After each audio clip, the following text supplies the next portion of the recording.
Hello students, welcome to my channel KT's Commerce Classes. Today again company accounts, accounting of share capital part 8. Today we will discuss what is pro rata allotment.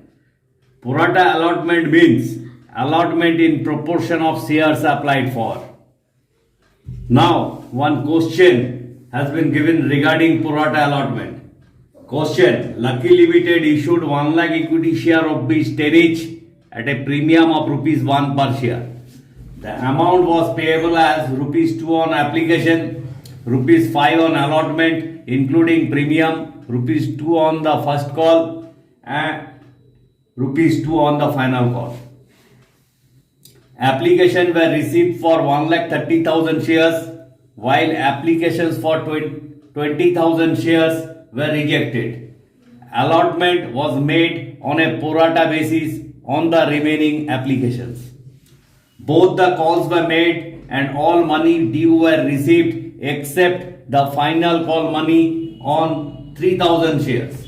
Later these shares were forfeited. Out of these, 2,000 shares were reissued as fully paid at rupees 8 per share. Show journal entries required.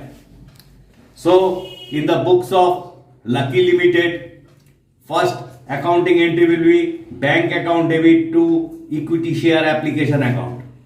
Application money received on how much shares? 1,30,000 shares. What is the rate of application money? Rupees 2. So 1,30,000 into 2, 2,60,000. Narration will be being application money received on 1,30,000 shares at the rate of rupees 2 each. Second journal entry, equity share application account debit to equity share capital account to equity share allotment account to bank account. Now equity share application debit how much? Same amount, 2,60,000 transferred to equity share capital account. Actual share issued how much? 1 lakh. 1 lakh into capital given into 2, it will be 2 lakhs. Transferred to equity share allotment. Equity share allotment, it will be how much? Transfer to allotment will be 10,000 into 2, it will be 20,000. Refund to bank will be 20,000 into 2, it will be 40,000. Narration will be being application money transferred to share capital and share allotment account and amount returned to whom no shares were allotted as per board resolution number ... dated ... Now allotment money due transferred to equity share capital and equity share premium. So equity share allotment account will be 1 lakh into 5. It will be 5 lakhs.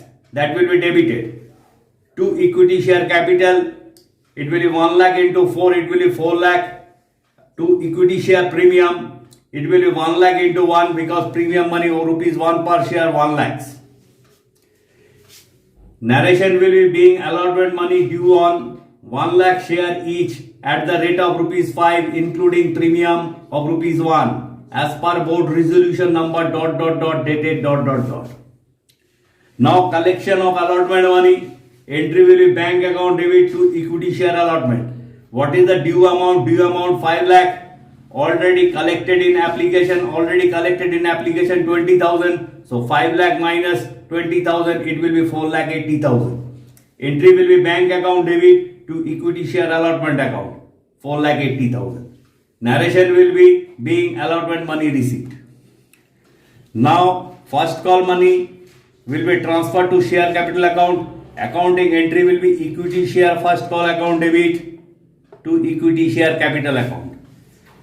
First call value how much given? 2 rupees given. So 1 lakh into 2, equity share first call account debit will be 2 lakh. To equity share capital account, that also will be 2 lakh. Narration will be being first call money due on 1 lakh shares at the rate of rupees 2 each as per board resolution number ... dated ... Now collection of first call money, accounting entry will be bank account debit to equity share first call account with same amount 2 lakh. Narration will be being the receipt of first call money. Now, final call money transfer to share capital. Accounting entry will be equity share final call account debit to equity share capital account. 1 lakh into rupees 2 at the rate of rupees 2, that is 2 lakh. Now collection of final call money. Entry will be bank account debit, calls in area account debit to equity share final call account. Now, how many shares failed to pay? Failed to pay 3,000 shares, failed to pay final call money. So actually, calls in area will be 3,000 into 2, it will be 6,000. Equity share final call, previously we calculated how much, 2 lakh. So 2 lakh minus 6,000, bank will be how much, 1,94,000. So entry will be bank account debit 1,94,000, calls in area account debit 6,000, to equity share final call account it will be 2 lakhs. Now these 3,000 shares forfeited for non-payment of final call money. For that, accounting entry will be equity share capital account debit 3,000 into 10, it will be 30,000. To calls in area, previously we calculated 6,000, so 30,000 minus 6,000, it will be 24,000. That will be transferred to share forfeited account. Being 3,000 shares were forfeited for non-payment of final call as per board resolution number ... dated ... Since 3,000 shares were forfeited, out of it 2,000 shares were reissued at the rate of 8. Accounting entry will be bank account debit, share forfeited account debit to equity share capital account. Equity share capital account will be 2,000 into 10, 20,000. Bank will be 2,000 into 8, 16,000. Share forfeited account which is debited, that will be 20,000 minus 16,000, 4,000. Now, share forfeited account transferred to capital reserve. We did a working notes. Amount forfeited on 2,000 shares. 24,000 share forfeited account we got during forfeiture on how much shares? 3,000 shares. For 2,000 shares it will be 24,000 divided by 3,000 into 2,000, it will be 16,000. Less apply toward reissue, that is during reissue loss is how much? 4,000. So 16,000 minus 4,000, 12,000. Profit on reissue transferred to capital reserve account, how much? 12,000. So share forfeited account debit to capital reserve account 12,000. Narration will be being profit on reissue of forfeited shares transferred to capital reserve account.